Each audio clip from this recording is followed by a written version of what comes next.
Elizabeth, thank you so much for agreeing to do this interview. My pleasure. We are in the midst of Black History Month 2022, and we do a series called On the Shoulders of Changemakers. Mm-hmm. And in thinking about education changemakers in the nation, in the region, we could not think of a more significant change maker for the children of the region, and especially for CREC magnet schools, than you. So thank you again. Thank you for having me. So let's start with the theme of change makers. Before you were an educational activist, you were advocating for change with housing security, with food inequality, HIV and AIDS. So you were always a change maker. Where did that come from? You know, I believe it comes directly from my faith. I believe that we all have obligation to ourselves and to creation, and we should exercise that obligation. Plus, I'm a little bit stubborn, as my mother would say. In my innate, what's the right word? Concern about injustice. You know, I mean, there's so much injustice all over the world. We need to pull together as humans, as a race, as a human race, to change those injustices, try to adjust the unjust. Yep. Tell me, you mentioned your mom. Tell me about her and how she saw your emerging advocacy. Well, my mother was a very quiet person. And she was one of those folks that went out of her way to avoid conflict. So my advocacy work caused her angst. I can imagine. It caused her angst. As a matter of fact, you're walking into the fire. Yeah. My whole family, when we started talking about Sheff, my family was really not pleased that I had chosen to engage in such a public way, you know. But, you know, that's who I am. It's not, you know, it's not something I do, Sasha. It's who I am.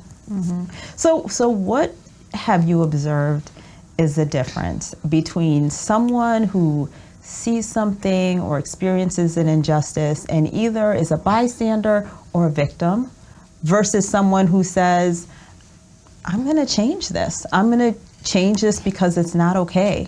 What's the difference there? The willingness to just stand up. The courage of one's convictions. The promise to be a better self, your best version of yourself. And if you slap over that, my Christian upbringing, the responsibility to address injustice whenever and wherever it presents.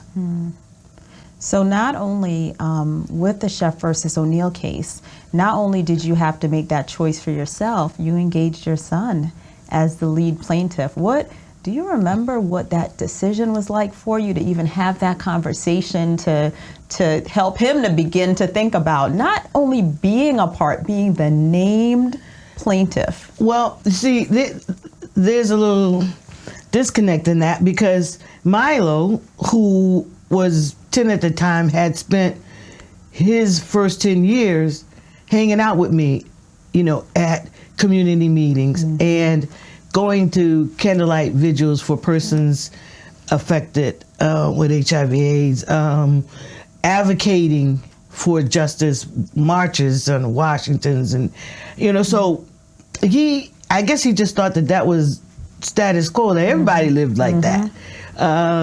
So, and it was his choice to actually join.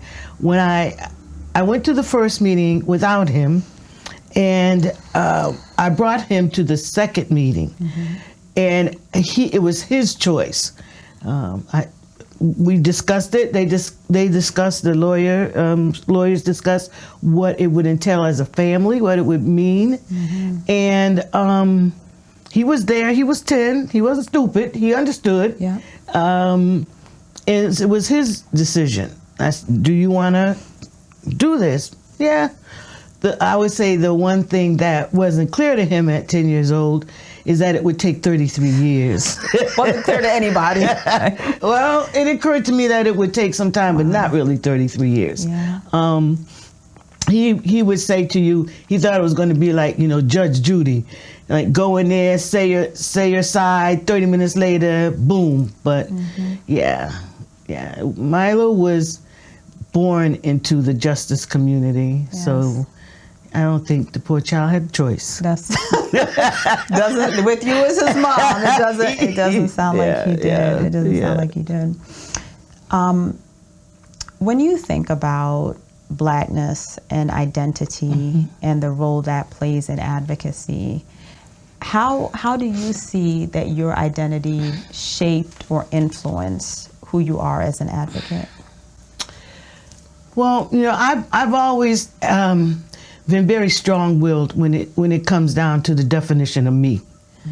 I have not been one ever in my life, and if my sainted mother was here, she could confirm this, to let anyone else define who I am and what I can do and what I can be. So, for instance, my mother was a housekeeper all her life. She didn't go past 4th grade in school. We lived in public housing, right? So we were not wealthy. We were actually poor. My mother shielded us from that. But if you look at what sociologists would say, I shouldn't have a master's degree. I shouldn't have an honorary doctorate. I should be somewhere cleaning houses like my mom, right? And I'm not saying that as a negative thing, because my mom worked very hard for us, doing what she knew how to do to shield us from the fact that we were poor growing up. And I think that her sacrifice in that regard added to my confidence on the ability to be me. So it's a challenge to be out of one's comfort zone, right? And most people don't want to be out of their comfort zone. But if you are ever going to make a significant advancement into becoming who that special thing is inside of you, it takes sacrifice and it takes moving your boundaries. You talk about your mother shielding you from this idea that you were poor or this sense of not having. And I wonder about, you've talked about that before, and oftentimes people look at communities of color, poor Black communities, and have a perception of what that life and that experience is, which is very different than what that experience actually feels like. I'm interested if you remember what it was like for you, or how you began to see that the way other people viewed your circumstance was different than how you had actually experienced your circumstance. That's a very good question. Because I really, I grew up in an integrated community. When I grew up in Charter Oak Terrace, which is now Walmart Plaza in Hartford, it was a diverse community. We had all kinds of people there. So I never had that feeling that I was different until I actually started venturing out on my own. And when I look at what people think that we should be, I find it ludicrous. I find it insulting, in that I can't be who I am. So again, my mother shielded us from the fact that we were poor, and I did not know I had a disadvantage. And I think that is the difference. I did not know I had a disadvantage, so I didn't have one. That's right. You talk about ethnic integration in your neighborhood and growing up in a diverse community. How did that help to, you've talked many times about the value of integration, not only ethnic, but socioeconomic integration and people from all different walks of life coming together. Do you think that your own upbringing and experience with different ethnic groups, even if they were similar in socioeconomics, do you think that at all shaped some of the value you placed on integration along the way? I think it placed value on me understanding that no matter what you look like on the outside, you're just like me on the inside. So, I mean, Miss Spancevich wasn't Italian. You know, Miss Spancevich made the best spaghetti sauce in all of Child Oak Terrace, right? So Mr. Bailey, he wasn't Jamaican. You know, Mr. Bailey was the guy who made sure that we didn't get into trouble, right? He would watch over all of us. And if he saw us doing something wrong, we were his kid too. And he would help us see the right. You know, the Rocks weren't Asian. I mean, they were just people. And I learned a lot of different things. Like, I still make my spaghetti sauce the way Miss Bancevich would make her all day. I remember I used to sit outside on her stoop. And every now and then she would bring out a meatball and a little sauce for me to taste to make sure, oh, fabulous days. The best days in the world were the days Miss Bancevich made homemade spaghetti sauce. So, you know, it made me understand, it gave me an advantage of being able to look at you and see you as you are. I'm not one of those people that say, I have a colorblind society. Clearly, that's crazy, right?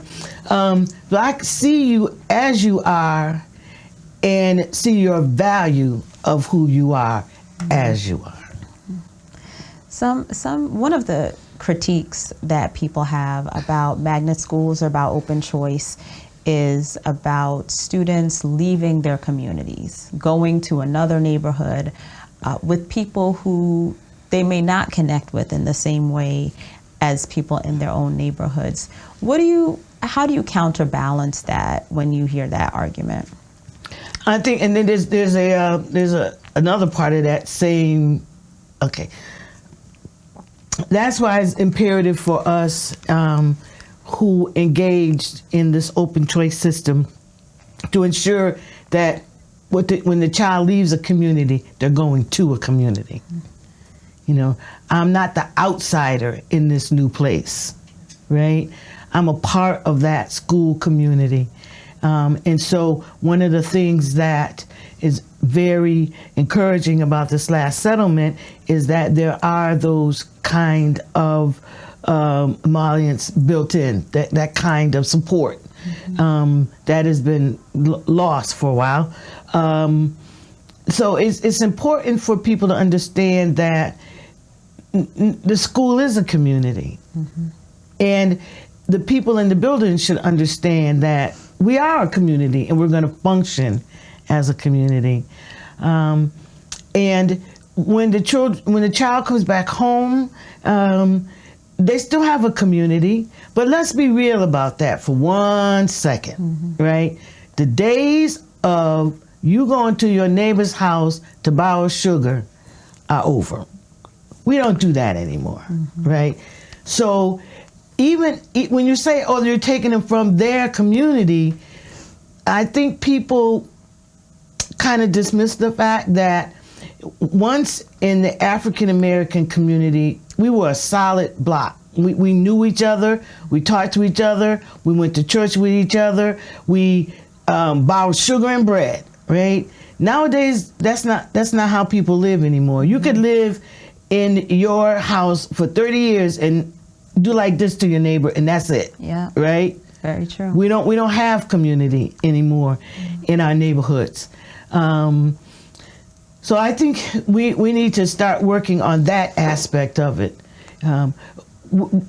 as well. There's a community right here that this child lives in. What is in that community? Is there a store where they can buy fresh food?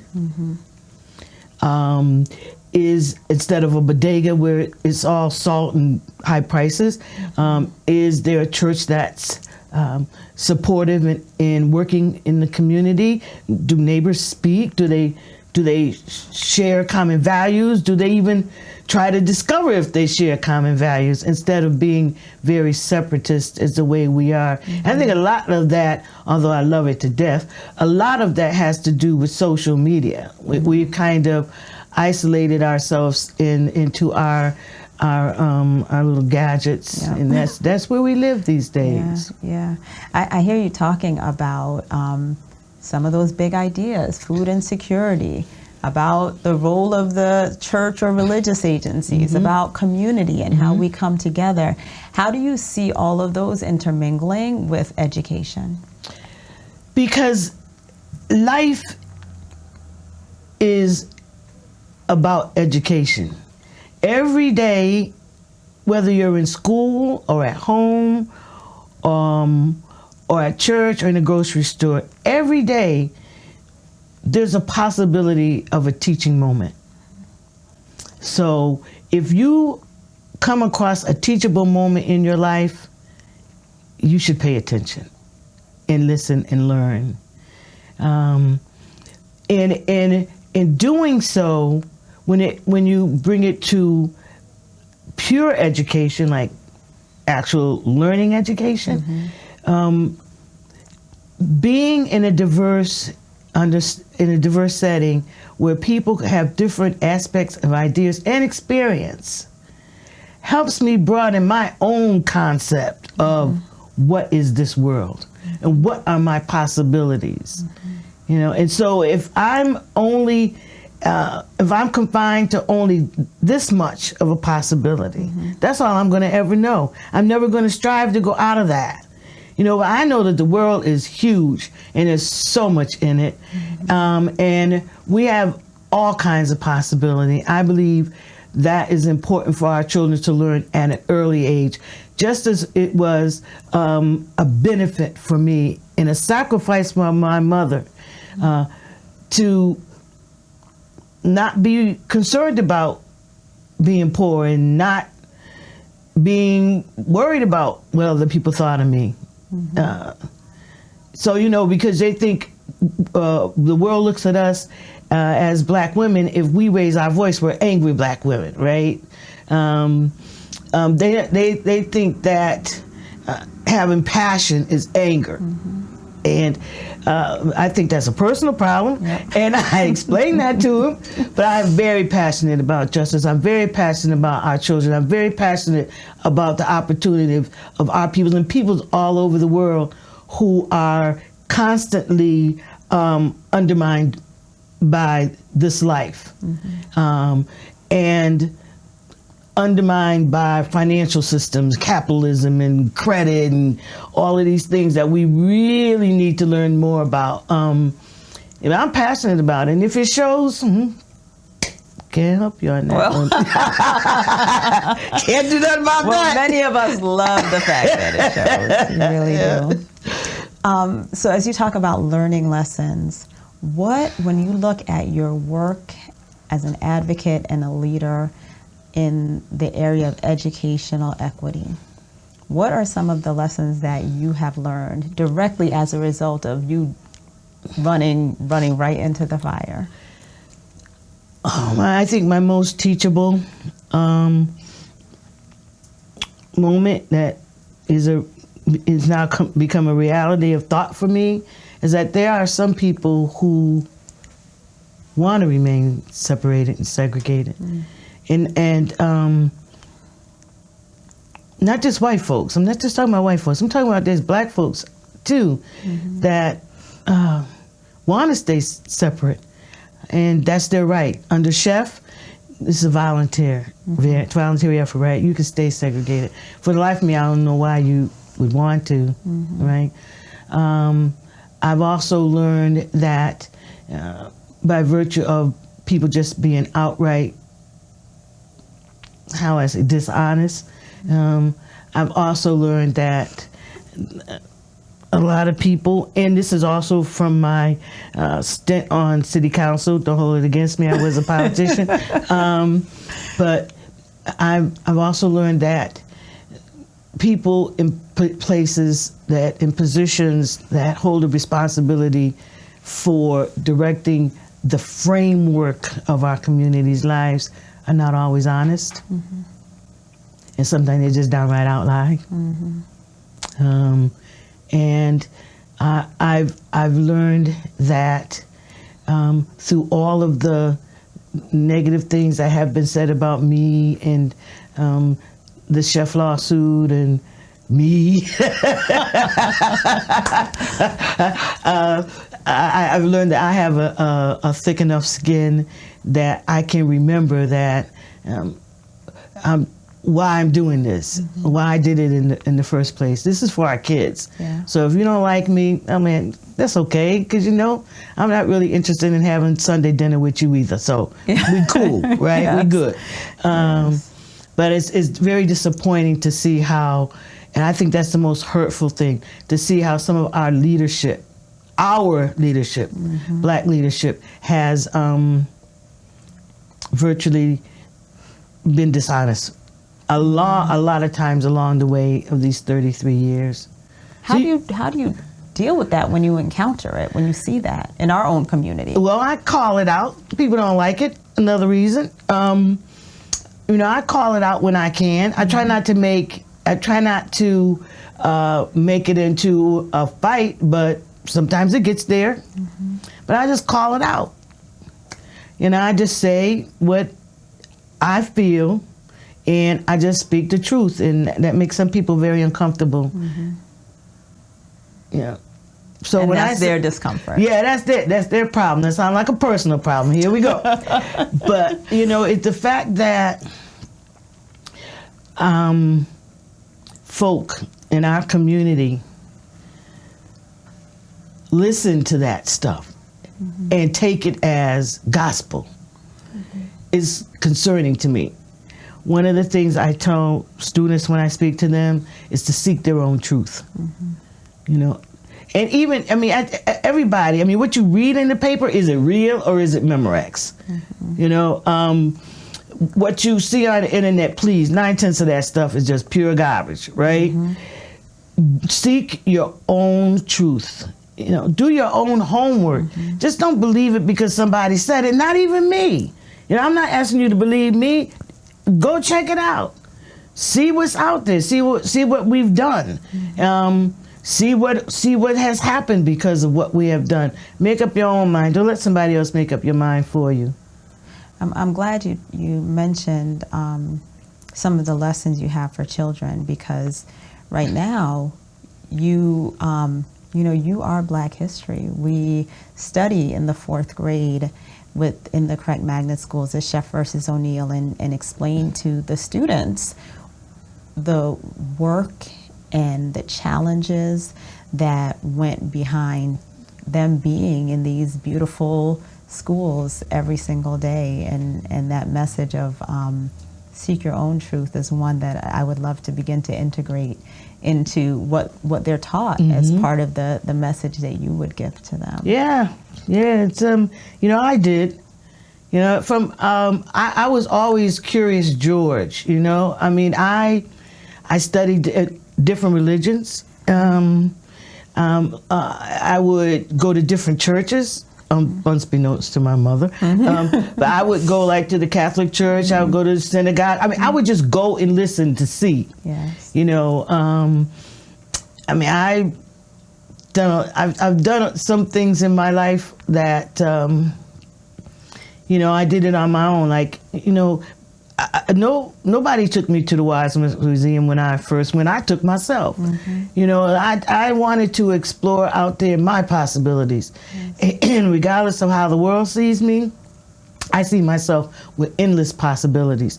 And that's what we should be instilling in our children. Absolutely. You have endless possibilities. Now you got to work for it. It's not going to come to you, if you're sitting there playing video games all day, right? But we all have endless possibilities, and we all have a special thing within us that I think we're born with, that is God-given, and you find that gift and you get it and you give it back, and that makes your life fuller. That's your blessing. It's been my blessing to see in some of the children and in these situations, to be in a magnet school and see, you know, the beautiful buildings and the smiling kids. I just get a real kick out of it, seeing it. This is real, and I helped make that real. Yes, you did. From the first moment when I spoke with you on the phone, you said, "I am blessed." I am. And you said it again today. And I want you to talk a little bit about how it is that you ensure that you experience that sense of gratitude, that sense of abundance, but not become satisfied and complacent. How do you feel that blessing but keep pushing for more? Because you have not stopped fighting. I know. You're still fighting. It's like, oh God. Even though we've technically released the state from court oversight, the permanent injunction means that I got my eyeballs on them. So we're going to stay in it, okay? I'm just maybe going to be sitting down instead of standing up. Yes. But, you know, I mean, I realize that there are times in our lives, and there's been times in my life, where a blessing is right in front of me, and I saw it. So some people might think it a little strange, but you know, how often in your life do you see a rainbow? Not that often. Not that often. It's special. It's special. Yeah. You know, or a monarch butterfly. You know, I mean, how often have you got that feeling that you shouldn't do something, or you should make sure you stop at that stop sign, and somebody ran through it? You know, like these are, to me, tiny blessings. But the fact that I have a home that has indoor plumbing and heat, I have food in my refrigerator, I'm able to pay my bills, those are blessings. Yes. You know, those are blessings. I mean, I think people take it for granted that you are where you are for a reason, and you've been blessed to be there. You know, every day you get up and open your eyes, it's a blessing, right? So when I get tired, I do okay. I watch Disney movies. Okay. And Pixar. Yeah. Love it. You know, because first of all, the colors are phenomenal. Yes. You know, I just love it. But in those kinds of films, there's strife, right? There's always some kind of strife. But doesn't everything turn out all right? It sure does. And isn't that life? There's always going to be strife in our life. Life is messy. You're always going to have to deal with something, right? But if at the end of the day you can say, okay, it was a plus day, that's a blessing. So for the theme of Changemakers, on the shoulders of Changemakers, we, you know, as a whole district, a whole system of schools, really stand on your shoulders and the shoulders of your co-plaintiffs and your legal team and all the people who fought to create this integrated school system. Whose shoulders do you stand on? Oh, I mean, all the people in the civil rights movement who came before me, you know, Malcolm X, Rosa Parks, Dr. Martin Luther King Jr., Emmett Till, my mom, and my God. I mean, those are the people. I mean, those are the things that made me who I am. And I think I've been blessed. I do believe, I don't know why I'm here, because I really wasn't invited to the original meeting. And that's why I think there might have been a little divine intervention. I wasn't invited to the original meeting that began the Sheff lawsuit. I was asked to go for someone who was actually invited. So as I've said for the last 33 years, I was asked to go and take notes, and I've been taking notes for 33 years now. Yeah. That's awesome. Yeah. Elizabeth, I want to thank you so much for just sharing your parts of your story and your thoughts, and really just for being who you have been for our community here in Hartford and here in Connecticut. And I feel privileged to be a part of a system that you have created, a possibility that you have created. Yeah. So thank you so much for being with me today. Well, you're welcome. It is my pleasure. And please know that without people like you, there would be no possibilities. So, I mean, that's what makes it fun. Let's all just put our possibilities together and do what's right for our kids. Make something happen. Yeah, we can make it happen. We can do it. Right. We can Thank do it. you. You're welcome.